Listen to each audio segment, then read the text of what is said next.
Diabetes হঠাৎ করেই হয়ে যায় না, শরীর এর সংকেত দেয়। আপনি যদি এই লক্ষণগুলো এড়িয়ে চলেন, ভবিষ্যতে হতে পারে অনেক বড় বিপদ। নমস্কার, আমি ললিত কান্তি দত্ত, একজন মেডিকেল হেলথ কেয়ার প্রফেশনাল। চলুন আপনাদেরকে আজকে বোঝাবো যে প্রি ডায়াবেটিস কি, প্রি ডায়াবেটিসে শরীর আগে থেকে কি কি লক্ষণ দেখা দেয় এবং কি কি করলে এখন থেকেই এটিকে কন্ট্রোল করতে পারবেন। চলুন ভিডিওটি শেষ অবধি দেখুন, ভিডিওটি অনেক ইনফরমেটিভ হতে চলেছে। প্রি ডায়াবেটিস মানে হলো আপনার শরীরে স্বাভাবিকের থেকে সুগার লেভেল বেশি, তবে এখনো অবধি ডায়াবেটিস হয়নি।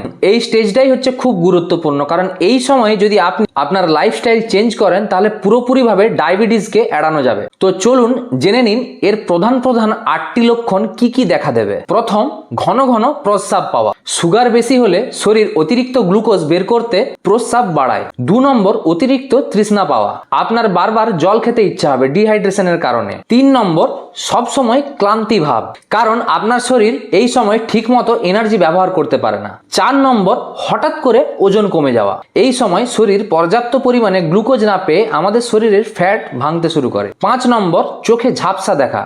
হাই সুগার চোখের লেন্সের প্রভাব ফেলে। 6 নম্বর, কোনো ক্ষতস্থান অনেক দেরি করে শুকাবে। হাই সুগার সবসময় হিলিং প্রসেসকে স্লো করে দেয়। 7 নম্বর, ঘাড় বা বগলে কালো দাগ। এটাকে আমরা অনেক সময় নোংরা জমে যাওয়া বা অপরিষ্কারের কারণে ভাবি, কিন্তু এটা তা নয়।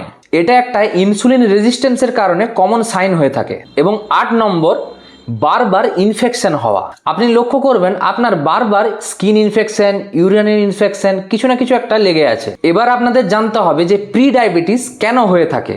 প্রি ডায়াবেটিসের মূল কারণ হলো ইনসুলিন রেজিস্ট্যান্স, মানে শরীর ইনসুলিন তৈরি করলেও সেটা ঠিক মতো কাজ করছে না। কেন বলুন তো? এর কারণ অতিরিক্ত মিষ্টি খাওয়া, অতিরিক্ত কার্বোহাইড্রেট ইনটেক করা, কম নড়াচড়া করা, এক জায়গায় বসে থাকা, এক্সারসাইজের অভাব, ওজন খুব বেশি এবং আপনার খুব যদি স্ট্রেস থাকে। এখন প্রশ্ন হলো, আপনার যদি প্রি ডায়াবেটিস হয় তাহলে আপনি কি কি করবেন? সাধারণত এই 5টা নিয়ম যদি আপনি মেনে চলেন, আপনার ডায়াবেটিস বা প্রি ডায়াবেটিস অনেকটাই কন্ট্রোলে থাকবে। প্রথম, ডায়েট ঠিক করুন, মিষ্টি কম খান, কার্বোহাইড্রেট ইনটেক কমান, কার্ব কম করে ফাইবার এবং প্রোটিনটাকে বেশি রাখুন। মানে যখন খাবেন ভাত আর রুটিটা কম পরিমাণ খেয়ে ডাল, সবজি এবং মাছ, মাংস, ডিম, পনির বা সয়াবিন এগুলো যদি খান, এই পরিমাণটা ঠিকঠাক রাখুন, তাহলেই হবে। প্রতিদিন অন্তত 30 মিনিট হাঁটাচলা করুন এবং 15 থেকে 20 মিনিট ফ্রি হ্যান্ড এক্সারসাইজ করুন। এটাই হচ্ছে সবচেয়ে এফেক্টিভ ন্যাচারাল মেডিসিন। 3 নম্বর, ওজন কমান।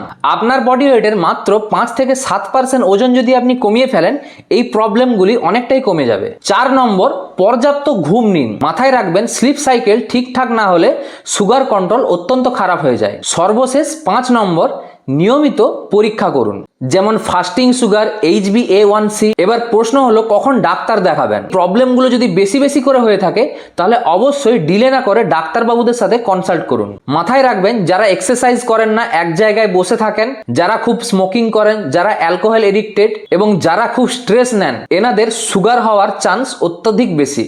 প্রি ডায়াবেটিসকে এখনই কন্ট্রোল করলে ভবিষ্যতে বড় রোগ এড়ানো সম্ভব। এরকম দৈনন্দিন জীবনে স্বাস্থ্য তথ্য পেতে অবশ্যই সাবস্ক্রাইব করুন ক্লিনিক্যাল লেন্স, এবং ভিডিওটি যদি আপনাদের ইনফরমেটিভ মনে হয় অবশ্যই একটি লাইক করে ভিডিওটি শেয়ার করে দেবেন। এবং আপনাদের যদি এই প্রবলেমগুলোর মধ্যে কোনো কিছু থাকে তাহলে অবশ্যই কমেন্টে জানাতে ভুলবেন না।